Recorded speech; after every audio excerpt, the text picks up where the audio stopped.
315 അടി ഉയരമുള്ള മാതാവിന്റെ ഈ പ്രതിമയാണ് ലോകത്തിലെ ഏറ്റവും ഉയരം കൂടിയ പ്രതിമ. സമാധാന ഗോപുരം എന്ന പേരിൽ അറിയപ്പെടുന്ന ഈ രൂപം സ്ഥിതി ചെയ്യുന്നത് ഫിലിപ്പീൻസിലാണ്.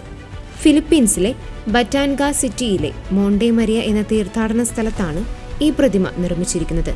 പ്രശസ്ത ഫിലിപ്പീനോ ശില്പിയായ എഡ്വേർഡോ രൂപകൽപ്പന ചെയ്തതാണ് ഈ മാതാവിന്റെ പ്രതിമ. ഫിലിപ്പീൻസിൽ ക്രിസ്തുമതം ആഗതമായതിന്റെ 500ാം വാർഷികം ആഘോഷിക്കുന്നതിന്റെ ഭാഗമായി നിർമ്മിച്ച the mother of all Asia ഇന്ന് ലോകത്തിലെ ഏറ്റവും ഉയരം കൂടിയ കന്യകാമറിയത്തിന്റെ പ്രതിമയാണ്.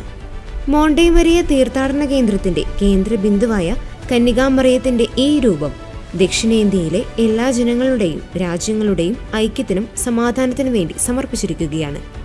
2014 ആരംഭിച്ച പ്രതിമയുടെ നിർമ്മാണ പ്രവർത്തനങ്ങൾ 2021 പൂർത്തിയാക്കി. ഏകദേശം 1,30,000 ചതുരശ്ര അടി വിസ്തീർണമുണ്ട് ഇതിന്റെ അടിസ്ഥാനത്തിന്. 17 നിലയുള്ള കെട്ടിടം കൂടിയാണ് ഈ ശില്പം. വിശുദ്ധ ജോൺ പോൾ രണ്ടാമൻ പാപ്പയ്ക്ക് സമർപ്പിച്ച ദേവാലയവും മരിയൻ ചാപ്പലുകളും ഭക്ഷണശാല, മിനി തിയേറ്ററുകൾ, കോൺഫറൻസ് ഹാൾ എന്നിവയെല്ലാം ഈ കൂറ്റൻ ശില്പത്തിനകത്തുണ്ട്. കൂടാതെ 17ാം നിലയിൽ ഒരു വ്യൂവിംഗ് ടെക്കും ഉണ്ട്. ലക്ഷക്കണക്കിന് ആളുകളാണ് ഈ തീർത്ഥാടന കേന്ദ്രത്തിലേക്ക് വരുന്നത്.